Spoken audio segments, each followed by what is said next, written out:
Seja muito bem-vindo, esse é o curso do livro Linguagem Clássica 5.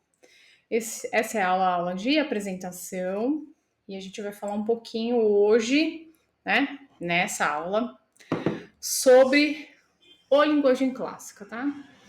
Então, a gente começa falando sobre o desenvolvimento da linguagem. Então, a gente parte do desconhecido para o conhecido.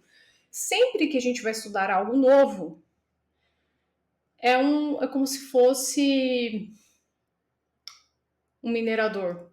Ele chega naquela terra, ele não sabe nada, ele não sabe nem se tem ouro ali para minerar, né? Então ele precisa cavar, ele precisa tentar descobrir o que tem naquele solo, e é o que a gente faz em qualquer coisa que a gente vai estudar. Então a gente parte do desconhecido para o conhecido. Como que a gente faz isso? Pelo desenvolvimento do lingo da linguagem. Língua é um termo em inglês que fala do quê? Da linguagem daquele assunto, no caso da linguagem da gramática, tá? Então a gente precisa aprender essa linguagem. E o currículo tem esse objetivo, né? De forma que o aluno aprenda a linguagem da gramática, da língua portuguesa, tá? E a forma como eu trabalho no currículo é através de conceitos maiores para menores, facilitando o aprendizado do aluno. Não adianta a gente querer ensinar tudo. É impossível ensinar tudo. Eu já fiz live sobre isso, né? Sobre um livro que eu li tem uns 2 anos atrás. Eu não me recordo o nome, não sei se é Grammarly, alguma coisa assim. É um livro fininho, mas ele dizia que os alunos chegam, existe um estudo, né, de alunos que iam estudar em faculdades de artes liberais, para o curso de artes liberais, que não sabiam o que é um advérbio. Então, veja só, o aluno passa 12 anos no sistema e não sabe o que é um advérbio, ele não sabe falar o conceito de advérbio e ele não sabe identificar o conceito de advérbio. Então, isso é muito grave. E eu sou uma pessoa muito prática, então a gente parte do conceito robusto, maior, para o menor, tá? Então, o que é importante ao longo desse caminhar? Quem comprou esse curso, quem está usando Linguagem Clássica 5, provavelmente você estudou os anteriores, né? Porque o conceito o curso é cumulativo. A gente começa no Linguagem Clássica 1, com a morfologia. A partir do Linguagem Clássica 2, a gente começa a trabalhar análise sintática, através de análise de diagramação. Diagramação a gente começou no 4, não é? Então a gente está galgando um caminho, subindo uma escada. E algo que fica bem claro desde o Linguagem Clássica 1 é o quê? Conhecer muito bem as definições. Então a gente precisa saber bem as definições, levando em conta o aprendizado incorporado. Eu entendo que nós, educadores clássicos, nós não temos um horário, vamos estudar apenas língua portuguesa. Nós vamos estudar língua portuguesa na vida. Passei por um outdoor, um dia passamos por um outdoor, tinha lá um pronome oblíquo usado de forma errada. Eu observei, eu falei, o que está errado aqui? Apontei para as meninas, esse pronome oblíquo está errado. Estava, tá? Então, é incorporado na vida. Como?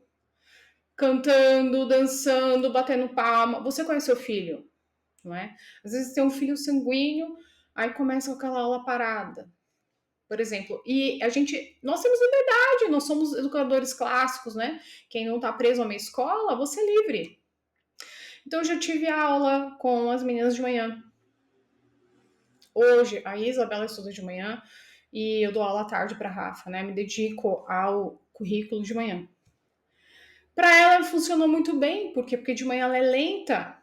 De manhã também eu sou lenta, de manhã eu gosto de silêncio. De manhã é a parte que meu cérebro rende mais para escrever, para estudar, para desenvolver. Então, nós somos livres, sabe? E você precisa conhecer o seu filho. Às vezes seu filho é sanguíneo. qual o melhor horário para atividade, né? Ou fica sempre toda a aula com o catecismo na leitura apenas? Chato! Por que não fazer uma música? Por que não dançar? Por que não fazer polichinelos? Por que não bater palmas?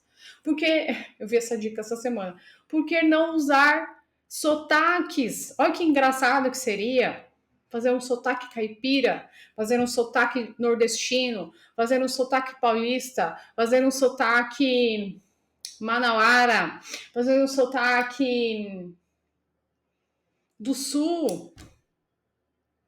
Entende? Isso tudo deixa o aprendizado muito mais interessante, né? Vocês sabem que eu não sou a favor do currículo divertidinho. Estudar dá trabalho e é cansativo e exige, mas não precisa ser chato. A repetição é a mãe da memorização. Vocês sabem que o meu currículo não é apenas linguagem clássica, ele não recebeu apenas um nome de clássico, ele de fato é clássico. E um dos princípios clássicos pedagógicos que norteiam esse currículo é o repetitio mater memoriae, que é repetição a mãe da memorização, tá? Então você vê ao longo do livro várias vezes pedindo a definição das coisas, várias vezes pedindo para fazer a análise em voz alta. Eu vou fazer isso em todas as aulas dos assuntos que a gente vai tratar no Linguagem Clássica 5. Para quê? Porque isso cria sinapses.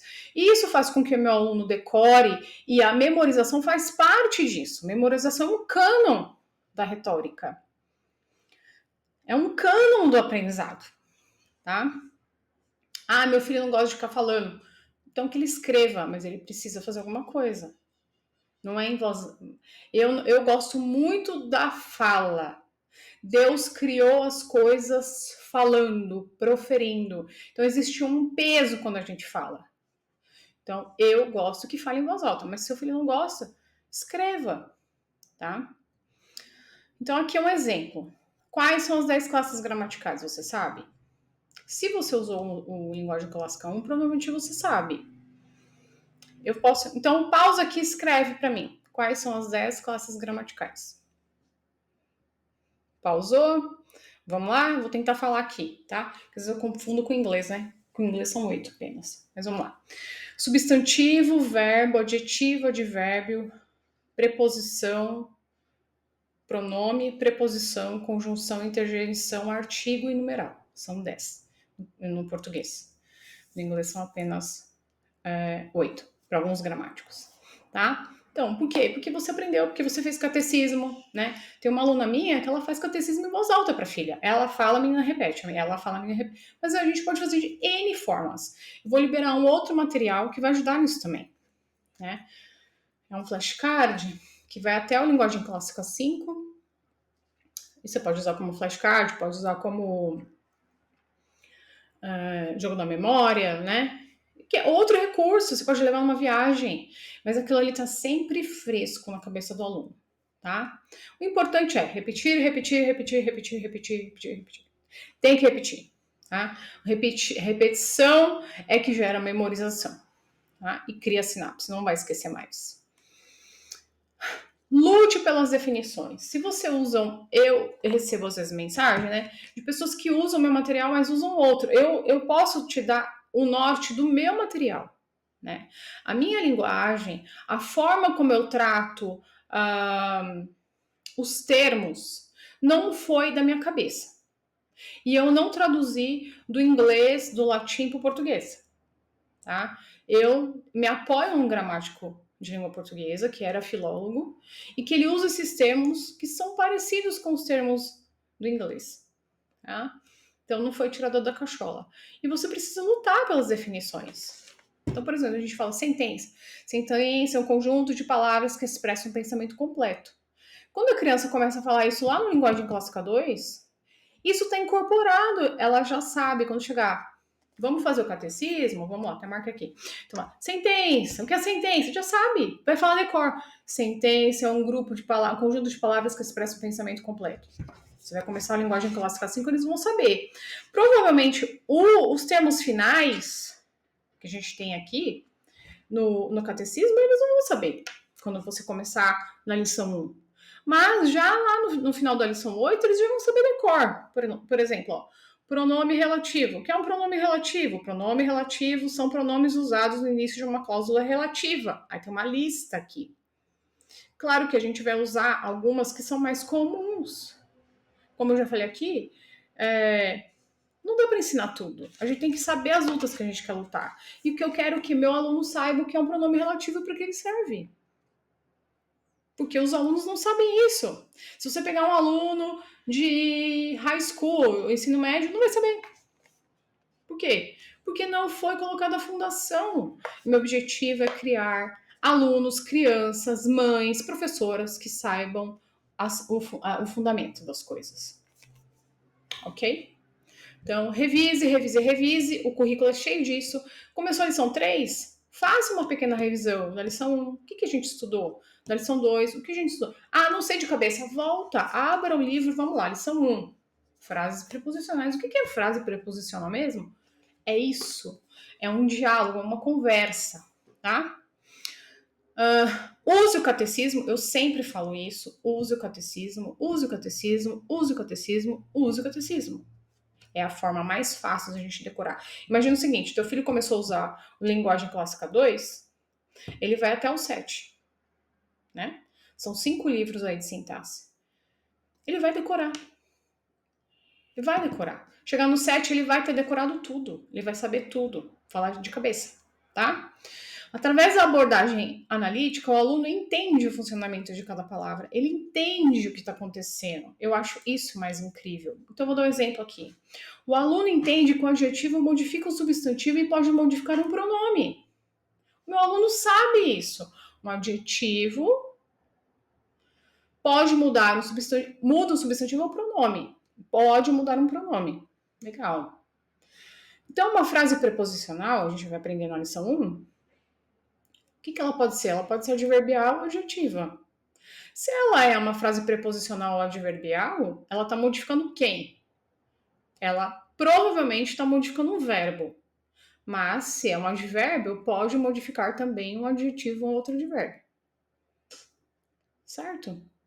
Aqui, o que eu estou falando aqui é o básico, né? O que a gente já estudou nos livros anteriores, tá?